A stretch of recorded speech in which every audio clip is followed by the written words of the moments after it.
ഈ കഴിഞ്ഞ ദിവസം പല ഭാഷകളിൽ നിന്നും ഒരുപാട് സിനിമകളെല്ലാം ഇപ്പോൾ റിലീസിനായി വന്നിട്ടുണ്ട്. ആ സിനിമകളുടെ എല്ലാം first day world wide collections എല്ലാം ഇപ്പോൾ പുറത്തു വന്നിരിക്കുകയാണ്.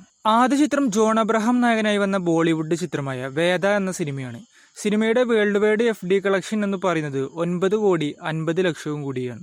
രണ്ടാമത്തെ ചിത്രം അക്ഷയ് കുമാർ നായകനായി വന്ന കേൽ എന്ന സിനിമയാണ്. സർഫിയർ എന്ന സിനിമയ്ക്ക് ശേഷമാണ് അക്ഷയ് കുമാറിന്റെ ഒരു സിനിമ ഇപ്പോൾ വീണ്ടും തിയേറ്ററിൽ എത്തുന്നത്.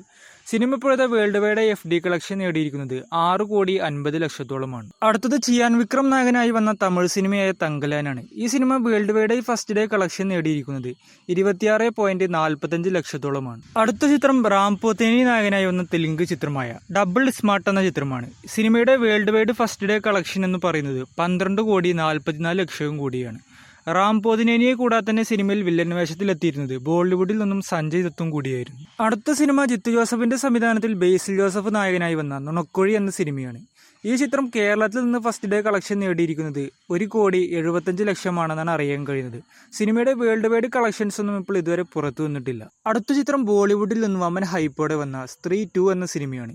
ഈ സിനിമ വേൾഡ് വൈഡ് FD കളക്ഷൻ നേടിയിരിക്കുന്നത് 76,50,00,000. ശ്രദ്ധ കപൂർ, രാജ്കുമാർ റാവു ഇവരെ കൂടാതെ തന്നെ ഈ സിനിമയിൽ 2 വമ്പൻ ക്യാമിയോകളും ഉണ്ടായിരുന്നു. അടുത്ത ചിത്രം രവിതേജ നായകനായി വന്ന മിസ്റ്റർ ബച്ചൻ എന്ന സിനിമയാണ്. ഈ സിനിമയ്ക്ക് നല്ല നെഗറ്റീവ് റിവ്യൂസ് ആയിരുന്നു കരസ്ഥമാക്കാൻ കഴിഞ്ഞിട്ടുള്ളത്. സിനിമ ഇപ്പോഴത്തെ first day world wide collection നേടിയിരിക്കുന്നത് 10 കോടിക്ക് മുകളിലാണെന്നാണ് അറിയാൻ കഴിയുന്നത്. അടുത്ത ചിത്രം അരുൾനിധി നായകനായി വന്ന തമിഴ് സിനിമയായ ഡയമണ്ട് കോളനി 2 എന്ന ചിത്രമാണ്. സിനിമയുടെ ആദ്യ ദിന വേൾഡ് വൈഡ് കളക്ഷൻസ് എന്ന് പറയുന്നത് 5,20,00,000-ഓളമാണ്. ഇതിലെ അവസാനത്തെ ചിത്രം എന്ന് പറയുന്നത് വിപിൻ ദാസിന്റെ തിരക്കഥയിൽ വന്ന വാഴ എന്ന മലയാള സിനിമയാണ്. ചിത്രത്തിന്റെ കേരള ഫസ്റ്റ് ഡേ കളക്ഷൻ എന്ന് പറയുന്നത് 1,43,00,000 അറിയാൻ കഴിയുന്നത്. ഈ സിനിമയുടെ first day world wide collections ഒന്നും ഇതുവരെ പുറത്തു വന്നിട്ടില്ല.